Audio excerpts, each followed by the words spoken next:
ہمارے بارے میں یہ نظریہ پھیلایا جاتا ہے آستانوں کے خلاف ہے. میں نے کہا آستانے کی بات کرتے ہو نا تو پہلے یہ بھی تو بتاؤ کہ آستانے کا سجادہ نشین ایسا ہونا چاہیے نا جیسا حضرت پیر سید مہر علی شاہ صاحب.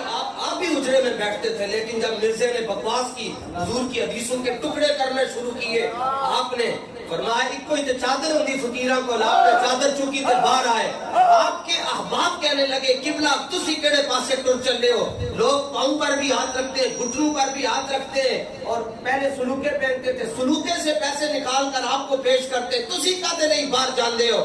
فرمایا میرے نانا جان کی عزت پر حملہ ہو جائے اور میں اندر بیٹھ کر پیری فقیری کرتا رہوں، ایسی بے غیرت فقیری مجھ سے نہیں ہو سکتی.